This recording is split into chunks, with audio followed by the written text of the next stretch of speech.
اعوذ باللہ من الشیطان الرجیم بسم اللہ الرحمن الرحیم۔ ناظرین اکرام، بہت اہم ججمنٹ جو ہم ڈسکس کر رہے ہیں اپنی اس ویڈیو میں،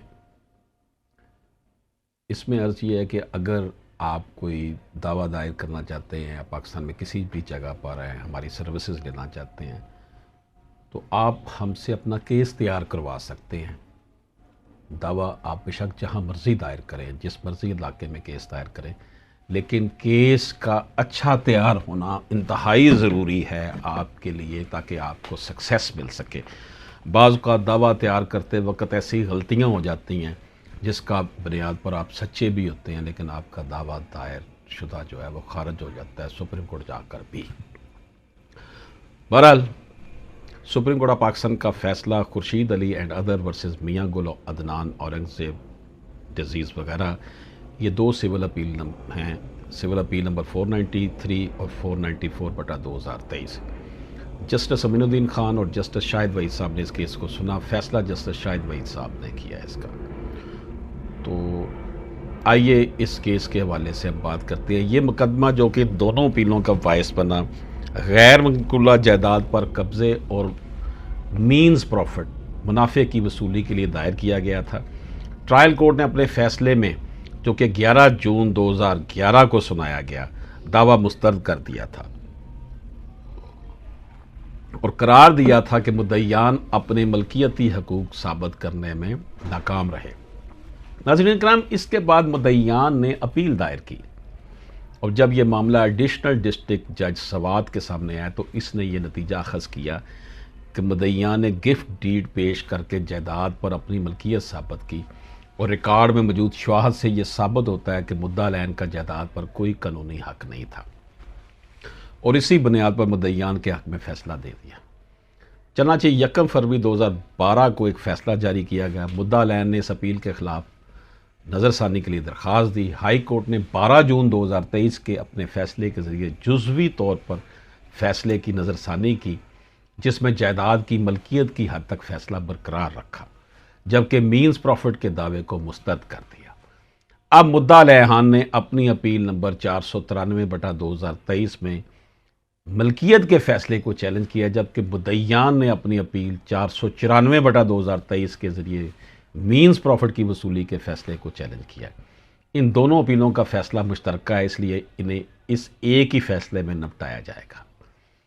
ناظرین اکرام، عدالت لکھتی ہے، ہمارے سامنے پیش کیے گئے دلائل سے یہ واضح ہوتا ہے کہ ان اپیلوں کا فیصلہ اس بات پر منحصر ہے کہ آیا وہ مدعیان جنہوں نے جائیداد پر قبضہ کے لیے مدعا عین کو ان کی قانونی حیثیت کی بنا پر بے دخل کرنے کا مقدمہ دائر کیا تھا اور اس حق کو ثابت کرنے میں ناکام رہے، کیا اس کے باوجود ان کو جائیداد پر قبضے کا فیصلہ دیا جائے گا؟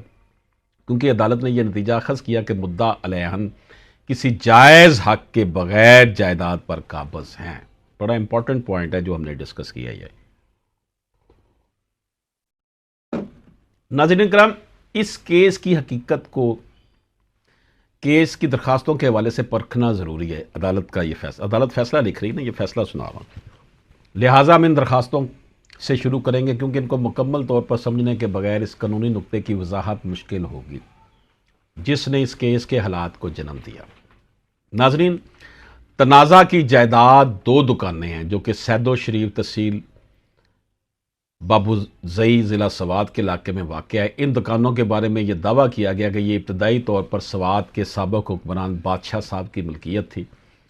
سوات کو پاکستان میں ضم کرنے کے بعد 1972 میں حکومت پاکستان نے لینڈ انکوائری کمیشن قائم کیا، جسے بادشاہ صاحب کی ملکیتوں کی تصدیق کرنے کا کام سونپا گیا۔ اس کمیشن نے سوات کے مختلف دیہات میں جامع تحقیقات کی اور ایک نوٹیفیکیشن جاری کیا جس میں بادشاہ صاحب کی جائیدادیں بشمول متنازع دکانیں شامل تھیں۔ بادشاہ صاحب کے انتقال کے بعد ان کی جائیداد ان کے 2 بیٹے میاں گل جہاں زیب اور میاں گل سلطان میں تقسیم ہوئی۔ دونوں بھائیوں نے باہمی رضامندی سے اپنے والد کی جائیداد کو تقسیم کیا اور میاں گل جہاں زیب کو ان میں سے 2 دکانیں مل گئیں۔ میاں گل جہاں زیب نے یہ دکانیں میاں گل اورنگزیب کو گفٹ کر دی، جنہوں نے بعد ازاں یہ دکانیں مدعیان کو گفٹ کر دی۔ اس منتقلی نے مدعیان کو ان دکانوں کا قانونی مالک بنا دیا۔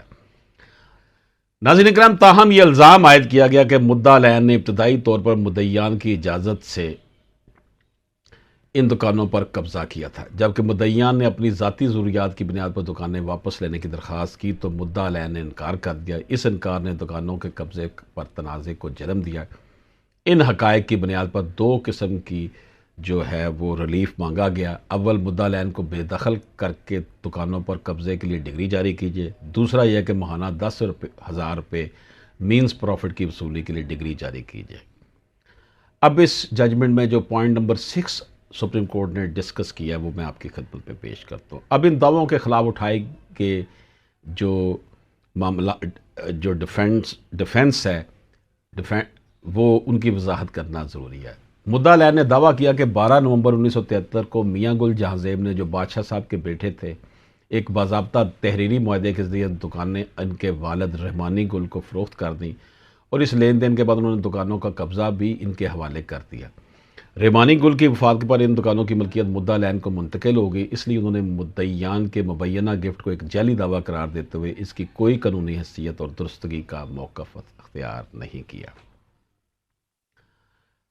ناظرین کرام، پہلے سے بیان کردہ درخواستوں کے مطابق یہ بات واضح ہے کہ یہ مقدمہ سیکشن 8 اسپیسیفک ریلیف ایکٹ 1877 کے تحت دائر کیا گیا تھا، اور اس وجہ سے اس بات کا انحصار مدعیان پر تھا کہ وہ اس بات کا ثبوت پیش کریں کہ مدعا علیہ کو بے دخل کیوں کیا جانا چاہیے، ان کو مینز پروفٹ کیوں ادا کیا جانا چاہیے۔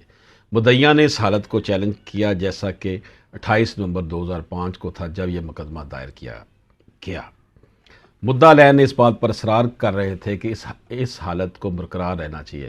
مقدمہ اس وقت تک مسترد ہونا چاہیے جب تک کہ مدعیان ایسی وجہ پیش نہ کرے جس کے سبب عدالت اس تاریخ کو موجودہ حالات کو تبدیل کرنے پر مجبور ہو۔ ہم نے اس قانونی اصول کو ایک عمومی اصول کے طور پر بیان کیا کیونکہ اس کیس کے مخصوص حالات میں اس اصول کے اطلاق کو سمجھنے کے لیے اس کیس کے حقائق کا حوالہ دینا زیادہ آسان ہوگا۔ اب یہ بڑی تفصیل کے ساتھ اس کیس کی ڈسکشن جو ہے میں نے آپ کی خدمت میں پیش کی ہے۔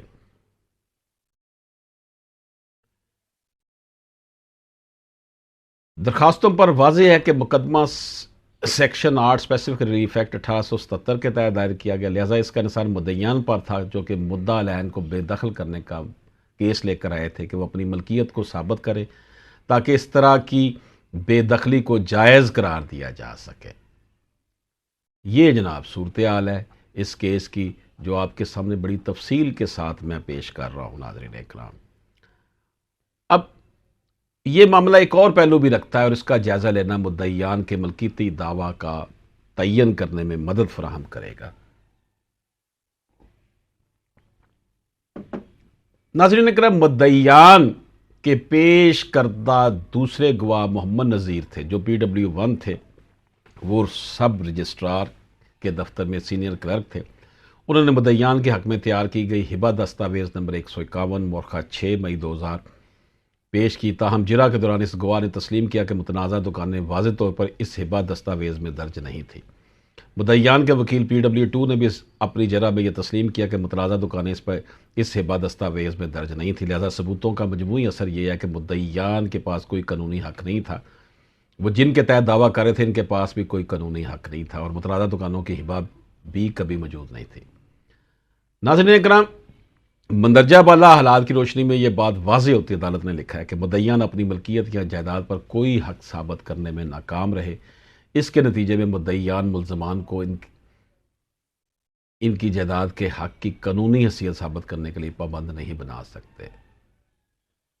مدعیان جو ہیں وہ ڈیفینڈنٹس کو جن کے اوپر انہوں نے الزام لگایا ان کو جائیداد کے حق میں، ملزمان کا لفظ میں نے استعمال کیا، وہ ڈیفینڈنٹ ہے، اور نہ ہی وہ اس بنیاد پر قبضے کے لیے حکم حاصل کر سکتے ہیں کہ ڈیفینڈنٹس کے پاس کوئی حق نہیں یا ان کے حق میں کوئی نقص موجود ہے۔ اس کی بنیادی منطق کافی سیدھی ہے۔ مدعیان کو اپنی درخواست میں صرف اپنی ملکیت کی سٹرینتھ اور قانونی حیثیت پر انحصار کرنا چاہیے اور ڈیفینڈنٹس کی ممکنہ کمزوریوں پر انحصار نہیں کرنا چاہیے۔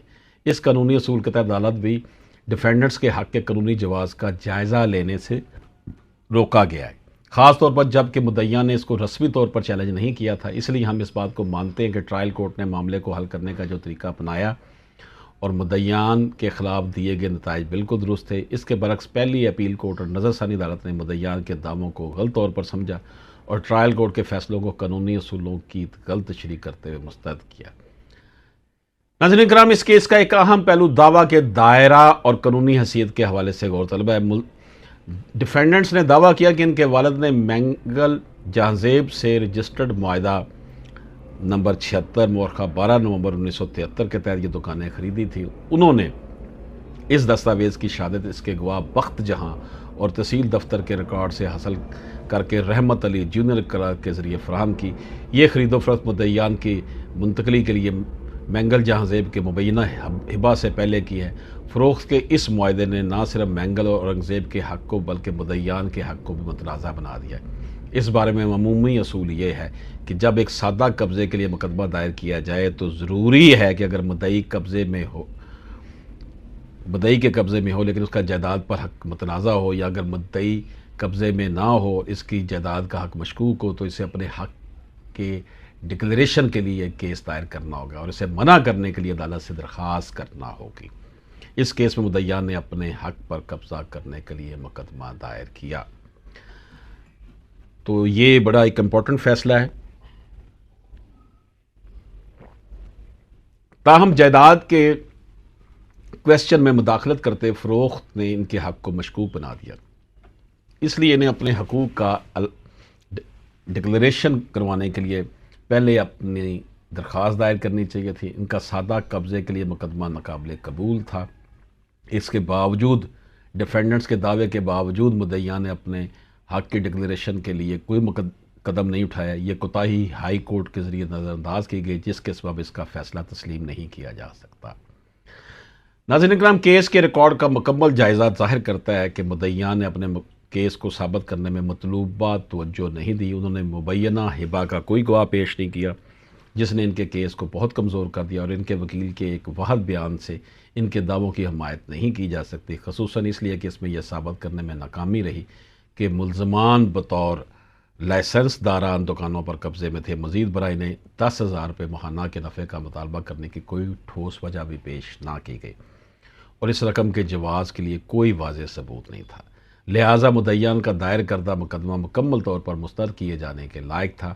ہم مدعیان کے اپیل نمبر 494 کو مسترد کرتے ہیں اور مدعیان کے دائر مقدمے کے بارے میں ٹرائل کورٹ کے دیے گئے فیصلے کو بحال کرتے ہیں، جس نے ان کا مقدمہ مکمل طور پر خارج کر دیا تھا۔